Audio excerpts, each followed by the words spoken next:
क्यों निश्चय नहीं करते? उस आस की पास को क्यों नहीं तोड़ देते? वैराग्य मार्ग का पथिक हूं या भगवत मार्ग का पथिक हूं, प्राण त्याग सकता हूं, पर एक कदम अधर्म भूल न दे कुमारक। नहीं ऐ मन, अब नहीं, अब नहीं, शरीर नष्ट कर दूंगा, धर्म नहीं नष्ट करूंगा।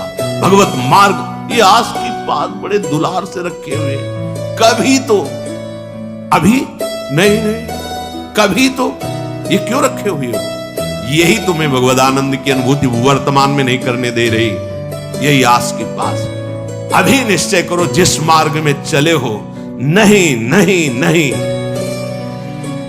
अभी शुद्ध ज्ञान स्फूर्ति होने लगी। ये सब यहां की देखी हुई बातें कह रहे हैं आप। बच्चापन से इस मार्ग में है तो यहां देखी हुई बातें कर रहे हैं। बहुत वैराग्य में जीवन, एकांतिक जीवन, फिर भी आशा।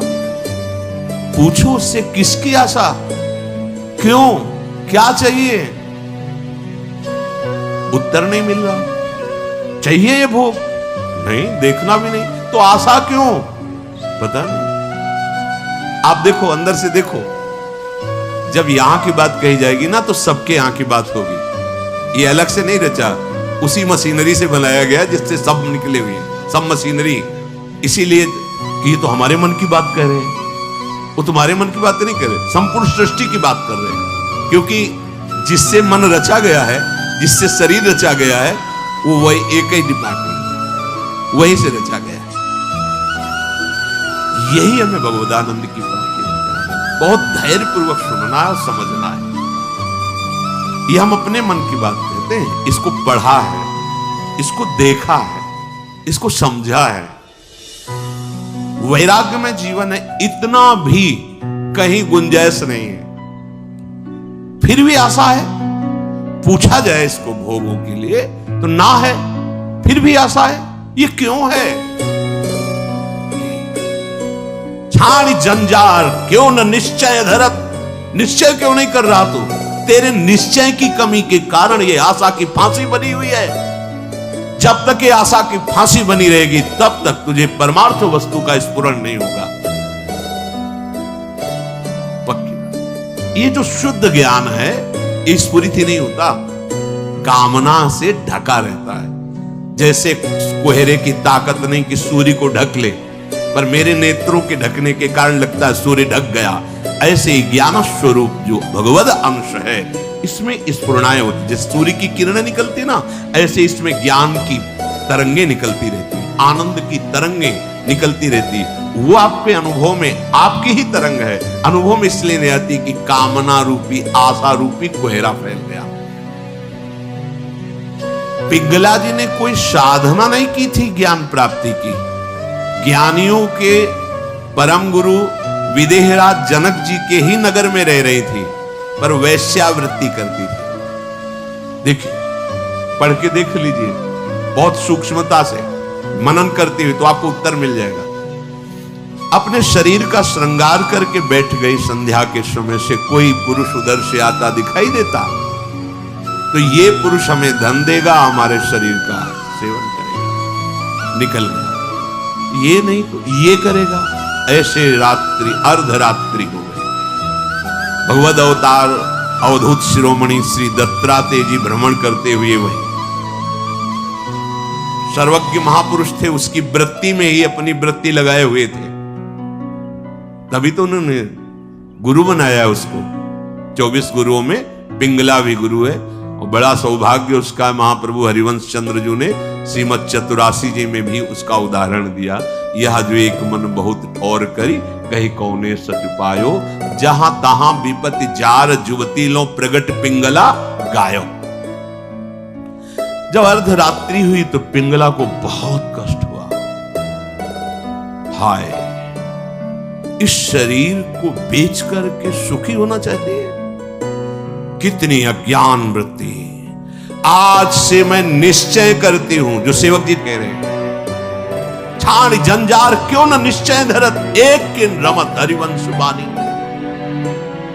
ये तुम क्यों आशा की फांसी में लटके हुए हो? कभी तो क्यों ऐसा रखे हुए हो? इसे तोड़ो, नष्ट करो अभी। प्राण निकल जाए पर जीवन में कभी कुमार्ग में कदम नहीं रखेंगे। पिंगला जी ने निश्चय किया, आज के बाद मैं कभी भी किसी पुरुष का संयोग नहीं करूंगी, किसी को नहीं देखूंगी, अपने हृदय में विराजमान सबके हृदय बिहारी भगवान का वर्णन करती हूं और मन वचन कर्म से उनकी आराधना कर। उसी समय इतनी पवित्र हो गई, वो महापुरुष बन गई कि भगवान दत्तात्रेय जी ने 24 गुरुओं में उसको रख लिया। एक गुरु पिंगला जी, क्या साधना की थी, विरति हो गई अपनी वृद्धि से और निश्चय दृढ़ कर लिया, फिर कभी फिसली नहीं। तो बड़े बड़े आचार्य कोटि के महापुरुषों ने निष्ठा के लिए उसका उदाहरण दिया। जहां तहां विपत्ति जार जुगती लो, प्रगट पिंगला गायो, आशा ही परमम दुखम नैरास्यम परमम सुखम। आज के बाद कभी नहीं, मर जाऊंगा कभी नहीं। अभी अभी भगवदानंद स्फूर्त होने लगे, अभी ज्ञान विज्ञान स्फूर्त होने लगेगा। हिम्मत नहीं पड़ रही, इस बात का निश्चय करने की हिम्मत नहीं पड़ रही। क्यों? क्योंकि आपको आशा है, भोग में सुख है। हिम्मत कर लीजिए तो आप अभी जीवन मुक्त अवस्था में पहुंच जाएंगे, क्योंकि उस अवस्था में पहुंचने के लिए कोई बाहरी क्रियाओं की आवश्यकता नहीं, वो हमारा स्वरूप है। हम जीवन मुक्त थे, जीवन मुक्त है, जीवन मुक्त रहेंगे। हमने अपनी स्वतंत्रता को, भगवदानंद को कामना और आशा की फांसी में बांध दिया है, हम ही को तोड़ना पड़ेगा। इसलिए छाणी जंजार क्यों न निश्चय धरत, आगमा पाइनो अनित्यास्तास्तिक्षस्व भारत। ये आने जाने वाले विकारों में तुम इतने कमजोर हो गए कि तुम आशा की फांसी बांधे हुए हो, तो परमम दुखम, दुख ही भोगना पड़ेगा। श्रीपाद कह रहे हैं, इस शरीर या किसी भी शरीर जो मानव देह प्राप्त हुआ है, ये परम सुख प्राप्ति के लिए। कीड़ा मकोड़ा छोटे छोटे जीव इन सुखों में विचर रहे हैं। मानव देह धर के जो कुमार्गगामी वृत्तियों से तुम सुख भोगना चाहते हो, छोटे छोटे कीड़े मकूड़े भी इसी सुख में। फिर तुम्हारी शरीर की महानता क्या रही? प्रज्वालयति समस्त देहम कामाग्निना प्रमोहयति दृष्ट्वैव च नवतरुणी कुतस्तर्हि स्वार्थ सिद्धिम प्रत्याशा। हे भाई, ये नौ तरुण अवस्था जो शरीर की होती, किसी की हो, स्त्री की या पुरुष की, यदि तुम इस मोह जाल से आवृत रहोगे तो ये सदैव तुम्हें जलाती रहेगी, कभी भी भगवत सिद्धि प्रदान नहीं होगी। भगवत सिद्धि नहीं, बहुत समय लंबा निकल जाता है अगर सत्संग ना मिले, सावधान ना हो।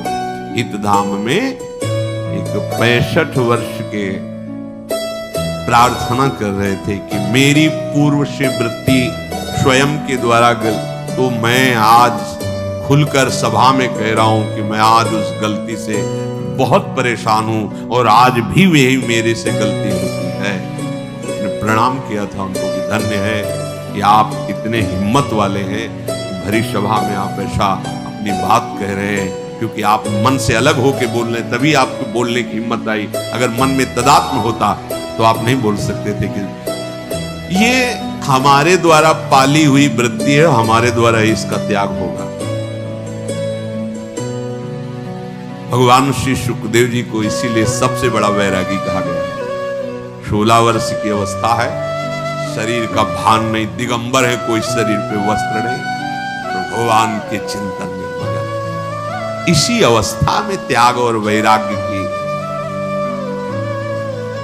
अब जब ये इंद्रियां काम नहीं कर रही, मन बुद्धि और सब, अब वो ढेर है, कुछ भी निर्णय नहीं निकल सकता। बहुत संस्कार गंदे हो जाते हैं यौवन अवस्था में। अहो भाग्य है जो इस यौवन अवस्था में संयम नियम धारण करके अपनी वासनाओं को। श्रीपाद कह रहे हैं, हे वृंदावन धाम, हम पे कृपा करो, हमारे मुख में नाम चले, हमारा हृदय इस काम आदि की आशाओं को त्याग करके प्रिया प्रीतम के चिंतन में डूबे। ये आपकी कृपा से होगा और वो कृपा हम सब पे है। सत्संग मिल रहा है रोज, ये प्रातःकालीन बेला में जो शब्द जा रहे हैं, इनको अंदर से केवल धर्म, गृहस्थ धर्म की पूर्ति के लिए बकाया उदासीन रहो। इस वृत्ति को अगर आप अपने अंदर अपनाए रहोगे तो सब छुटवा देगा। ध्यान रखना, सब छुड़वा देगा। ये वैराग्य का वेश, ये धाम, ये प्रिया प्रीतम, ये नाम, ये महिमा, कुछ नहीं हो रहा है, चिंता मत करना, भगवत प्राप्ति होगी। धाम में हो ना, भगवत सहारे हो ना, भगवत आश्रित वेश धारण, कुमार्गगामी वृत्ति का जो आशा की फांसी, उसको छोड़ दो। फिर आप देखो भजन होगा, आप करोगे नहीं, स्वाभाविक होगा भजन, स्वाभाविक ज्ञान विज्ञान की वृत्तियां उत्पन्न होगी, आप आनंदित हो जाओगे। संतों ने कैसे जीवन व्यतीत किया, हम कैसे व्यतीत कर रहे हैं।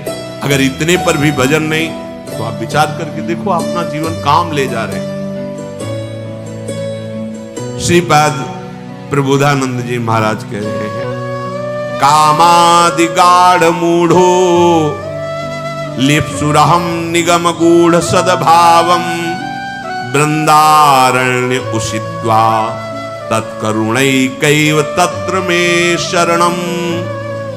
हे प्रभु, ये कामादि दोषों ने गाढ़ भाव से मुझे बांध लिया, जैसे भारी दलदल हो, अब निकल नहीं सकते, ऐसी स्थिति हो गई है, मैं मोहित हो गया। किंतु इच्छा है सद्भाव पाने की। बिल्कुल, ये हमारे मन की बात पढ़ के कह रहे हैं। मैं गाढ़ भाव से मोहित हो गया हूं कामादि दोषों। बड़ा चतुर मन है, बड़ा बेईमान है, निकलने के लिए तर्क नहीं रखता, फंसने के लिए तर्क रखता है। बड़ा विचित्र, निकलने के लिए चतुराई नहीं कर रहा, फंसने के लिए चतुराई, कोई जान न पावे, बिल्कुल ऐसे ही चलता रहे। धिक्कार है मन को। निकलने की चतुराई होनी चाहिए, फंसने की चतुराई होनी। मन की भोग वृत्ति की अनुकूलता प्राप्त होने पर हर्षित अवस्था को अपना सुख मान रहा है, यही तो तेरा बंधन है। इसी बंधन को मिटाने के लिए तो साधन पथ में आया है। हर इंद्री की भोग वृत्ति का जब अंतर्मुखता से भजन करते हुए त्याग करेंगे, तब चिदानंद रस की प्राप्ति समझिए आप। अगर हमें सुकोमल वस्त्र पहने में सुख मिल रहा है तो त्वगेंद्री भोग कर रही वस्त्र सुख का। अगर हमारी स्थिति प्रभु में है तो चाहे मखमल के पहना दो, चाहे टाट, कभी ऐसी स्थिति थी टाट के बोरे सर्दी में, यही था। आज अब तो जैसे चाहो वैसे। मेरी तो सामर्थ्य नहीं रही, आपकी सामर्थ्य से चल रही है। आपका शरीर स्वस्थ है, आप भगवत मार्ग के पथिक हैं, आप छलांग लगाइए। सद्भाव पाने का इच्छुक हूं, अतः हे वृंदावन धाम, मैं आपकी शरण में हूं। आप करुणा करो और मुझे ऐसी सामर्थ्य दो कि मैं इस गाढ़ दलदल से निकल जाऊं।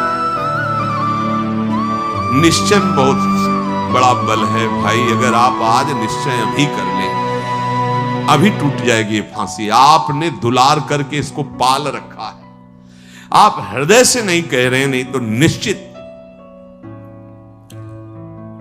मृत्यु जैसा दुख वो आलिंगन कर सकता है, लेकिन संसार के भोग नहीं, परमार्थ का पति। आपके अपने निश्चय में कमी है, उसका सुधार किया जाए। दृढ़ निश्चय भगवान के चरणों का आश्रय। एक बार खेल खेलो ना, ये भी यहां से माया के चरित्रों से भागना ही वीरता है, लड़ना नहीं। ध्यान रखना, बड़े बड़े भागे हैं, माया के चरित्र से भागो हरि की तरफ। लड़ नहीं सकते क्योंकि वो भी हरि की ही शक्ति से शक्तिवान है। मम माया और ममई वांशो, दोनों मम है ना, तो क्या करो, प्रणाम करके भागो।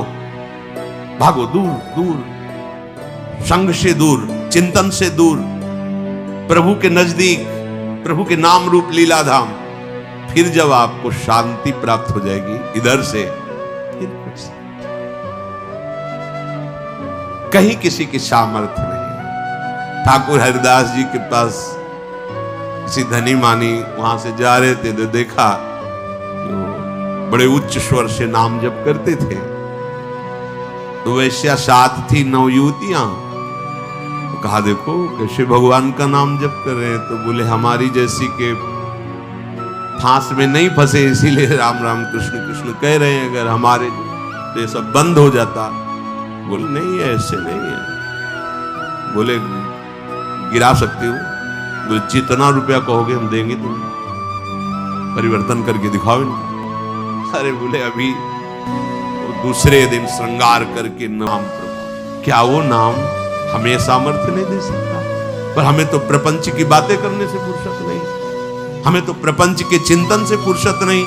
तो प्रपंच विषम है और शक्ति क्षीण करता है, अध्यात्म सम है और शक्ति बढ़ाता है। जब शक्तिवान बनोगे तब इनको परास्त कर पाओगे। इसीलिए इनके परास्त करने का उपाय बताया, मामेव ये प्रपद्यन्ते माया में ताम, जो मेरी शरण में है, मेरा चिंतन करता है वो